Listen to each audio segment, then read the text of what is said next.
মমতা ব্যানার্জি নাটক করছেন। আপনি এই কেসটাকে ধামাচাপা দেওয়ার চেষ্টা করেছেন, ঠিক যেমন করে কামদুনির কেসকে ধামাচাপা দিয়েছেন, ঠিক সেইভাবে 9 তারিখে ঘটনা ঘটেছে, 13 তারিখের মধ্যে সমস্ত প্রমাণ লোপাট কে করেছে? মমতা ব্যানার্জির পুলিশ করেছেন। উনি পুলিশ মন্ত্রী, উনি দায় এড়াতে পারেন না। 14 ঘন্টা পরে এফআইআর হয়েছিল সঞ্জয় রায়কে বাঁচানোর জন্য। কল করেছেন, বিনীত গোয়েলের সাথে কথা বলেছেন কিভাবে প্রমাণটা লোপাট করতে হবে। এত কথাবার্তা, এত কিছু সঞ্জয় রায়কে বাঁচানোর জন্য তো হতে পারে না। যে মাথারা রয়েছে, যাদেরকে আড়াল করেছেন মুখ্যমন্ত্রী, 5 দিনে সমস্ত প্রমাণ লোপাট করে দিয়েছেন, যে কারণে আজকে সিবিআইকেও ছেড়ে কথা বলবো না, কিন্তু 5 দিন প্রমাণ লোপাট হয়েছে বলে আজকে সিবিআই কেস দাঁড় করাতে পারছে না। আজকে আদালতও বলছে সিবিআই তদন্তের মধ্যে অনেক রয়েছে, লুপহোলস রয়েছে, আর পুলিশ তো বলারই নেই।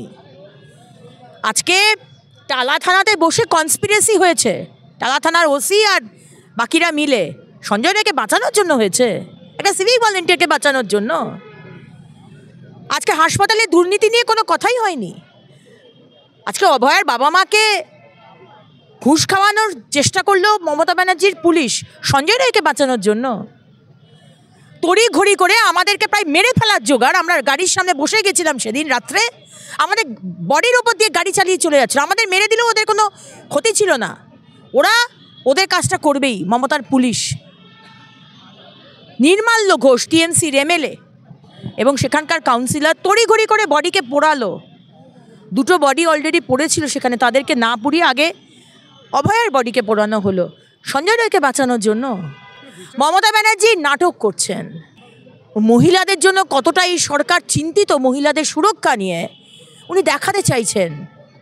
আজকে ওনার পুলিশ, ওনার অ্যাডমিনিস্ট্রেশন এই কেসটাকে ধামাচাপা দেওয়ার চেষ্টা করেছে।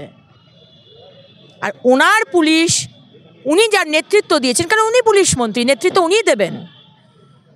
পুলিশ কার কথায় কনস্পিরেসি করেছে? সন্দীপ ঘোষ কেন পুলিশকে জানায়নি? কেন ক্রাইম সিনে এত লোক ঢুকেছিল? তার জবাব তো মুখ্যমন্ত্রী আপনাকে দিতে হবে একদম। এবং সিবিআই বলছে যে ওটা প্লেস অফ অকারেন্স নয়।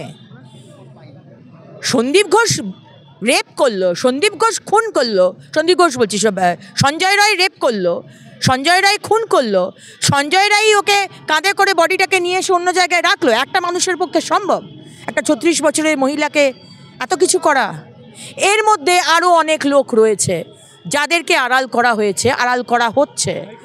আর মুখ্যমন্ত্রী দেখাতে চাইছেন বাংলার মানুষের কাছে, বাংলার মহিলাদের কাছে, যে আমি তোমাদের পাশে আছি, আমি তোমাদের সুরক্ষা নিয়ে চিন্তিত। কিন্তু না মমতা ব্যানার্জি, আপনি আসলে কি সেটা বাংলার মহিলারা, বাংলার পুরুষরা জেনে গেছে। আপনি এই কেসটাকে ধামাচাপা দেওয়ার চেষ্টা করেছেন, ঠিক যেমন করে কামদুনির কেসকে ধামাচাপা দিয়েছেন, ঠিক সেইভাবে 13 বার পিপি চেঞ্জ হয়েছে কামদুনির কেসে, এবং আজকে অভয়ের কেসে ঠিক তাই হয়েছে। ধাক্কা খাবেই তো, তার কি এখতিয়ার আছে? রাজ্য সরকারের কোন এখতিয়ার আছে? আজকে শুধু যেতে পারে, আবার করে অ্যাপিল করতে পারে অভয়ার বাবা মা। সিবিআই যে এজেন্সি করছে সে করতে পারে, আর সঞ্জয় রায় করতে পারে। ওদের রাজ্য সরকারের কি? এটা হচ্ছে চিপ পাবলিসিটি পাওয়া, একমাত্র সেটাই কারণ।